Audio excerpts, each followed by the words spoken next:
we want people to know that these were someone's children.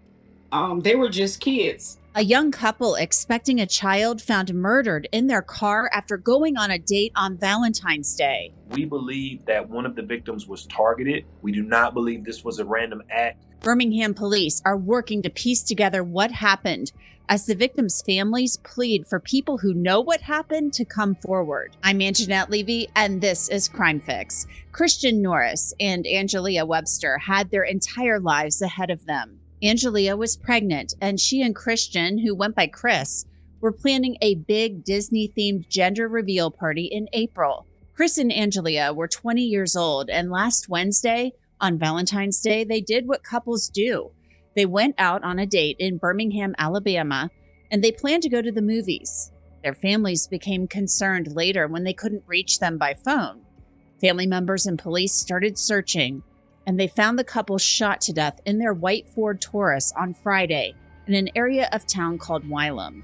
Now Chris and Angeliyah's families are asking anyone who knows what happened to call police. Sherita Wilson Clark is Chris Norris's cousin, and she is here to talk with us about her cousin and Angeliyah Webster.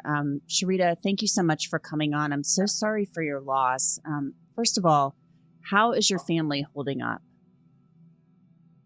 I think the best that could be expected at a time like this. His mom is completely devastated. She can't do any interviews at this time. So I've been speaking on behalf of our family. I know I want to take you back to last week, and I know this has been a nightmare for your entire family. I know that Angeliyah and Chris went out for a date on Valentine's Day, as people do.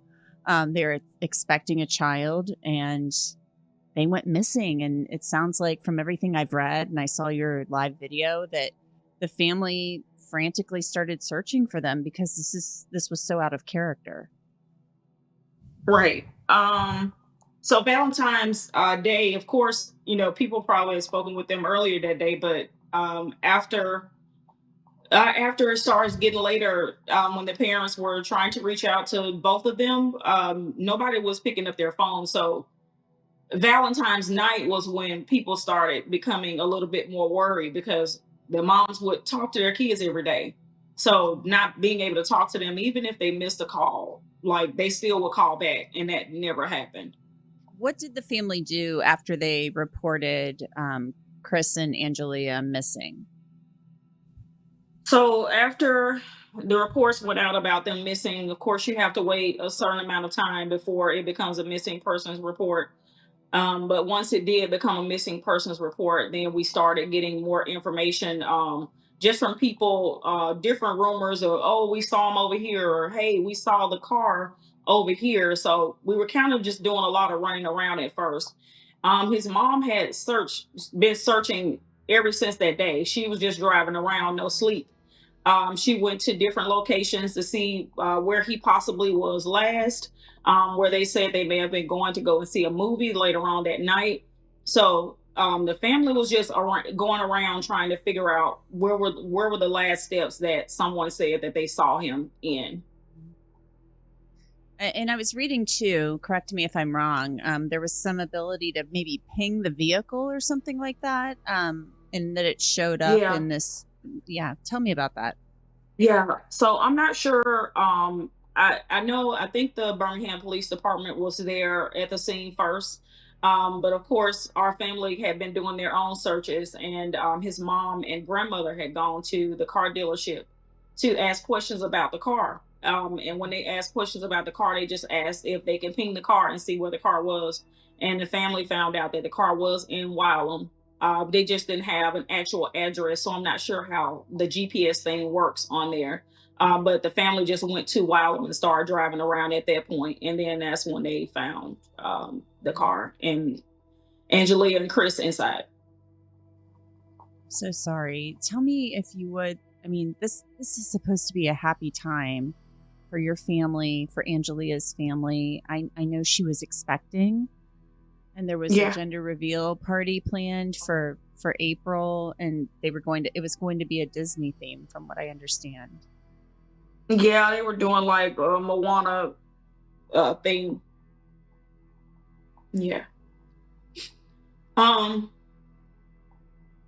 we've been doing these interviews just to try to see if anybody would come forward with any information about what happened or what they think may have happened, and even if they've heard a rumor. It may be a rumor to some people, but any bit of information, no matter how small people may think it is, could be something that's very helpful to the Birmingham Police Department. Sherita, what do you want people to know about Chris and Angeliyah? I mean, they're humans, they're human beings, they have people who loved them, and people see this on the news, they see the pictures on social media, but what do you and your family want people to know about them? First, we loved Chris, and Angeliyah was a sweet girl. I met her a few times for different family functions that we had. She was always really nice, very, very sweet, and very kind. And Chris was just a laughing person. He loved to have fun, and he was very excited to become a father. And as the family, we just want people to know, yes, they are human beings. It doesn't matter the circumstance behind why they were murdered. There's never a why that's great enough to take a life. Um, but as a family, we want people to know that these were someone's children. They were just kids. They were only kids themselves, about to have a kid, so trying to figure out life themselves. So for us, we just want to get the word out and get people to start coming forward with inside of our own communities to tell us what happened, and not to stay silent anymore. And obviously, somebody always knows something. We were talking before we started this. You've done work in your community with gun violence, with the Parents Against Violence for a while now, so I know that it's always I think the fear level is there. What if somebody comes and does something to me? But when you're dealing with the anonymous callers at the police department, you can still remain anonymous. So the fear factor is kind of being taken out a little bit because you can still stay anonymous. And there's also a $5,000 reward in any of those cases if someone is brought to justice. And that's the Crime Stoppers program. It's a very good program for people who aren't aware. And it's been around a long time, and they always keep the tipster, the person who offers the tip, anonymous. They're typically identified by numbers. Absolutely. So we just don't want the community to be afraid to come forward. It's our loved one today, but it could be someone else's loved one tomorrow. I also spoke with Officer Truman Fitzgerald from the Birmingham Police Department. Truman, thanks for coming on. What is the very latest with this double homicide investigation? The latest that we have in the case is we believe that one of the victims was targeted. We do not believe this was a random act. And we are also looking into the couple being kidnapped prior to being shot. Oh, my goodness. Why do you believe they were kidnapped? Just from background information on the couple, we knew that Christian was very skeptical of who he hung around. We knew that he was very skeptical of who he allowed close to him. So whoever did this forcefully kidnapped them, we believe. Was there anything in the vehicle? Of course, we know that you keep a lot of details close to the vest for the integrity of the investigation, but was there anything in the vehicle that led you to believe that? Was one person or more, were they in the back seat? I mean, typically a couple goes out on a date. You've got maybe the guy or the woman driving and then the other person in the passenger seat, but did it appear they had been moved?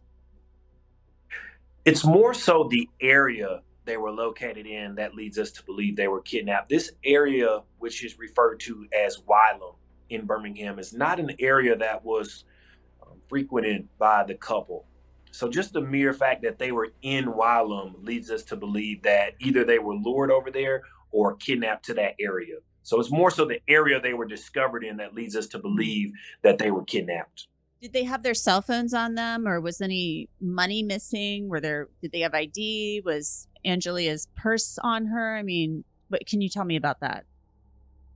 What we can say is our detectives are looking into phone records to see just what took place prior to the couple being shot. As far as the contents of their personal belongings, we would withhold those just for the investigation at this point. One of the worst things about this, I mean, I don't know, it's so awful. I mean, these two young people out on a date on Valentine's Day, they are murdered, but they were expecting a child, and they were going to have a Disney themed, according to their family members, Disney themed gender reveal party in April. So this is a happy young couple in love going out on a date for Valentine's Day, expecting a child, and they are murdered. I mean, I just can't even imagine what their family is going through. And, people have got to be, if anybody's got information, they've got to just think about that. There was a child. She was pregnant. So there was a fetus in there. So could additional charges be filed in Alabama because she was pregnant? Yes, ma'am. You hit on it perfectly. Because of the fact that she was pregnant, Alabama recognizes that fetus as a life. And in our justice system, the perpetrators will face additional charges for that. We have been having our ear to the streets, listening to what the public's response has been, and the outcry has just been tremendous from our public. And many of our community members are enraged because of the fact the couple was expecting. And we have reached a point in our society where no one is off limits. And to shoot a 20-year-old pregnant woman is just the lowest of the low. It most certainly is. It's horrifying. And you had mentioned earlier you believe they were kidnapped. So do you believe this is almost like a carjacking type thing? Or do you have evidence to lead you to believe that maybe somebody got in that vehicle and forced them to drive somewhere? Or, can you elaborate on that a little more? We don't believe this was a random carjacking. We're exploring the options that maybe someone was inside the vehicle with the couple. So any leads that our detectives can think of, we're exploring those. And the biggest facts that we have is that we know around Valentine's Day, when the couple went missing, is more than likely when this horrific crime took place, just based on the evidence that we've uncovered and the time frame. We do believe that we're looking at around Valentine's Day or the day after.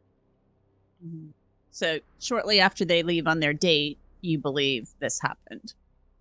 Yes, ma'am, shortly after. And I know the family has had concerns if maybe they could have done something differently and this would have had a different outcome.